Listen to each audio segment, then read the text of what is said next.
What's up, everybody? So this is part 2. The lighting isn't that great, but it's okay. I'm not about to turn on lights. Maybe it's better if my face isn't totally visible when I get into this. But really, I wanted to make this video because I've been meaning to make this video since 2014. I just don't have. I'm not a social media person. I don't have any followers on YouTube. I'm very kind of private, just family and friends and stuff like that. I'm not in the music industry. I grew up around the music industry, and like I said, my father has been a music executive basically my whole life, and I've always followed him around, and which led me to basically start recording and producing my own music when I was basically in elementary school.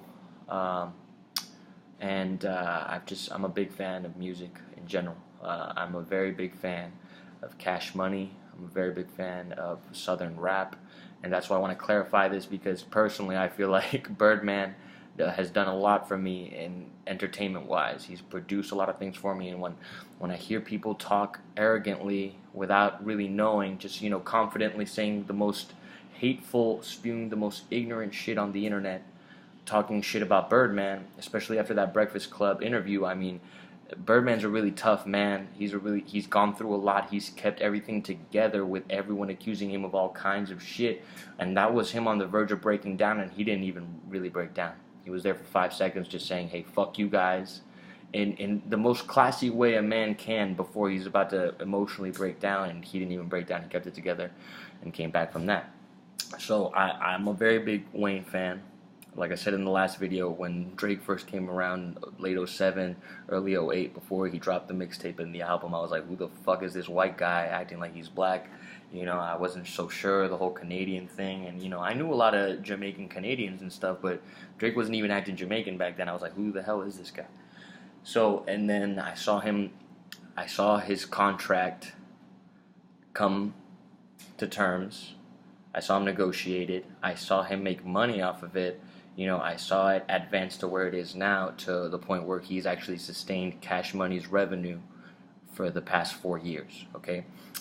Carter 5 was supposed to be released May 5th, 2014, after like the first few delays, and that's when Wayne started crying wolf and saying that he wanted off of Cash Money, acting as if he was being treated unjustly because he was acting like he wasn't getting his royalties, and that happens sometimes, and you audit the company. But for someone like Lil Wayne to say that, that's pretty audacious.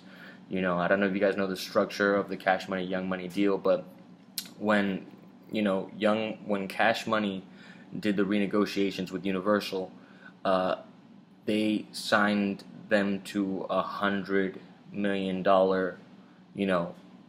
budget over the next, well, basically up until now. I think that was 2007, and that's when they formed Young Money, Cash Money, and the way that it worked is, basically, Birdman owns 51%, Lil Wayne owns 49%. As an artist, that's incredible, So when people talk shit about Birdman and how he stole from everyone or whatever, really, I mean, that was putting a lot of faith in Lil Wayne, but Lil Wayne was really ramping up.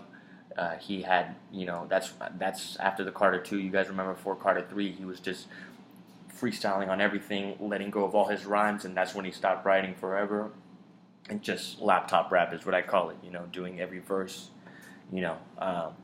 at a time, just right in front of you, and then letting the engineer deal with the hard work and putting it all into place and stuff. So what I want to say is that basically what everyone is avoiding addressing, which is like, no one gets advancements.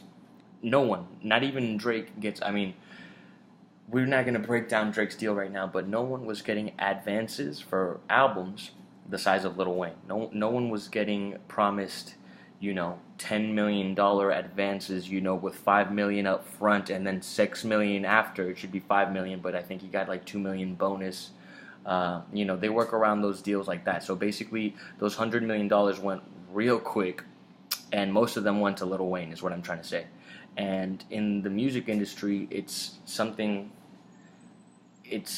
really to be taken seriously. I mean, to be acting, since they have the Cash Money brand has this, this stigma where it's like the money is endless. And Lil Wayne really was believing that because he's not a business person, and that's cool. His whole thing is to maintain an image, but obviously $100 million doesn't last forever, especially if you're getting $10 million up front for, I mean, in some cases that's what did happen. He'd get over $5 million up front for albums that were never going to make that back within a year, much less 4 years. Albums like I'm Not a Human Being, I'm Not a Human Being 2, Rebirth. He got not 1 million in advance, he got multiple millions in advance for those albums. And that was after the renegotiation, that was after the $100 million. So I want you guys to understand that he took up most of that money. And basically, when people say, I heard Pusha T, I heard Santeria, if you know, you know, and all these stuff, and all those disses at Drake, and all those disses at Baby, and I really loved the album, but it's not correct, it's not concise, because that's just shit talk for the ignorant, for you guys to feed into. Even if it sounds complex, it's really superficial. But I wanted to clarify that, Wayne has held back Cash Money Records and all of its roster for the past 4 years by crying wolf and basically being a diva, because basically it's called cross collateralization. When you haven't made back the advance for the past 4 albums, that adds up to, I'm guessing, like over $60 million in advances that they don't make in sales anymore. So they have to make that off of streaming. Do you guys know the percentage that you make of a cent off of one stream? It's ridiculous. Even if people stream your shit all day, which they don't on all those Lil Wayne albums, I don't have all the numbers at hand. I haven't looked it up. I just wanted to make this video to see if it gets some attention so that people understand, because I hate people being arrogant and hateful and ignorant towards Birdman when he's really a good guy to begin with. He's a good business person. And he kept all this shit together, man. And it's like, I'm more than sure that, this whole time Drake and Nicki did not have a problem with him at all, because they understood. They're more business savvy. They're a new generation of people that kind of paid attention to this. Lil Wayne's been making so much money that for the past 2 decades, that he doesn't really care. He just thinks that, oh man, I'm owed something more. This is ridiculous. But yeah, this is the deal. They couldn't put out Carter 5 in 2014 because there was like over, conservatively speaking, there's got to be over like $25 million in advances that they weren't going to make anytime soon, that they paid Lil Wayne. So, and they still had to, pay Drake his advances that he deserved, because he's actually selling physical product on top of making all that money in constant streams on Spotify. And, Apple Music was side deals away from Universal, but Cash Money still gets something from that. That's why Lucius Grange, the chairman of Universal Music, that's why he put a clause on all his, on all his artists, Nicki, Drake, and everybody, that they can't do deals with Apple Music anymore, or any type of music subscription company, without Universal being involved, because they're the people that put up the money. They're the distributors. They're the big bank, And they're about to renegotiate with Cash Money now, and that's why they can release the Carter 5. And I think Lil Wayne realized that. He's like, what did I do? I messed up. I thought too highly of myself without really thinking about all the mechanicals behind the money that he makes, without really having to work that hard.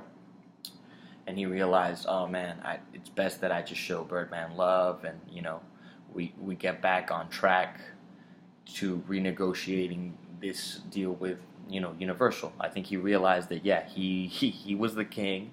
He was the highest paid out of the entire roster, and he was the least selling. To be honest, that's the case. He was the least product moved out of everybody. I want you guys to realize that Drake has been carrying this company on his back with help from Nicki. I guess I'm not really that big of a Nicki Minaj fan, but I know that she does get a good amount of streams on all platforms. And he's been, carrying it on his back for the past 4 years. And, mum's the word. Didn't say anything about the drama with Cash Money, because he knew, he knew. and he has his own thing set up with a separate distributor. You know, OVO is not Cash Money Universal. OVO is Warner Brothers. So he's got his own problems to deal with now, but he has been faithful to his contract, and on top of that, he even extended his contract without being promised more money than what the original contract entitled, which means that sometimes he probably didn't even get the advances for these last couple of singles and albums. Like, you know, why do you think that they say More Life was a playlist, you know, not a mixtape, not an album? You know, why was If You're Reading This It's Too Late was supposed to be a mixtape and then it was an album? You know, that's because these are all projects Cash Money needed, and they probably didn't pay him the exact amount that he should have got entitled to according to his original contract. He already fulfilled his contract. I think it was like 5 projects. So Drake in total has over 5 projects, and they figured it out through Universal, because Universal was willing to write extra checks, you know, in the name of Cash Money for advancements for Drake, just to keep them afloat. So I want people to realize that. I want people to realize I'm a really big Lil Wayne fan. I love Wayne, but you guys just can't be talking all this shit saying, pay Wayne his money, he deserves his money. Wayne's gotten more than he's earned for the company, okay, in advance, up front, okay? Cross-collateralization, it's still not been fulfilled. Cross-collateralization means that he still owes the company money for Rebirth, and they're making that back off other projects that he's released after that. You understand? So I'm making this video. I'm probably going to get a lot of hate if anyone does watch it, you know, because people are always afraid of what they don't know. But I'm just here to talk about this openly. I grew up around this. I understand it naturally even before I went to school for it. I have a degree in this. I understand music publishing in depth, and really, if there's any real fans out there that have any questions for me and they want to bring up, you know, any doubts, I'd really appreciate any comments, any questions that I could, you know, that I could make another video about to answer. You know, any questions, any doubts to bring up, that would be great, because I'm not a blogger, I'm not a social media person, but this gets to me because I'm a fan. You know, I'm a real fan, and not only that, but I'm a fan that studies the game, not only on the surface of like the image, but really what people get paid, you know, their contracts, if everything's in check. Me, myself, I have a publishing company, and I basically just do consulting for everyone to get their money straight and be independent artists, and, you know, get their checks straight to them. So basically, that's it. That's all I wanted to say, that, yeah, the money's finally being made. Lil Wayne is not being a diva and crying wolf, and that's why they're finally going to release Carter 5, because they haven't made all that money back yet. But, you know, Universal is ready to play ball and renegotiate with Cash Money, and mainly thanks to Drake and Nicki Minaj. So, Birdman does not deserve all the slack that you guys that have no idea how hard this industry is, especially on his side. You guys think he's comfortable, he's just robbing everyone, he's raping little kids or whatever. No, that's not what's going on, man. That guy has got a lot of love for his people. He still maintains his mother's bar. I was just in New Orleans not too long ago, and it's still open, and it's actually for what it started out being, it's maintained thoroughly, and Birdman feeds a lot of people that he doesn't have to. And he maintains a lot of people's lifestyles that may not deserve it. And I'm not saying Lil Wayne doesn't deserve what he has, but he did cry wolf, and he made it hard for a lot of people that he shouldn't have. You know, think about all the people that aren't superstars that work for that company. You know, for all the companies under Cash Money, all the things involved, all the different, you know, all the spinning gears involved, and putting out projects, and just what you see in the surface, so that you guys can just say all the most ignorant, arrogant, hateful, stupid comments I read all day, and you know, I just got tired of it. I saw some of the Ebro Birdman on YouTube. I know it came out a while ago, but I saw some of it today after thinking about it, and after hearing Daytona and all of Pusha T's references, and I was like, man, people really don't know, and people have been talking crap for 4 years, and I was just like, it's not my place to say anything, but I just wanted to clarify for anyone that cares. So, like I said, any doubts, any questions, any comments, I'm probably going to get hate, and that's okay. I mean, whatever. That's what comes with this internet, this new generation, this new era, and it's all love. So yeah, my name is John, and we're here in Miami. It's kind of a muggy day, but you know, I don't have much to do today, so hopefully I do get some questions, some good questions that I can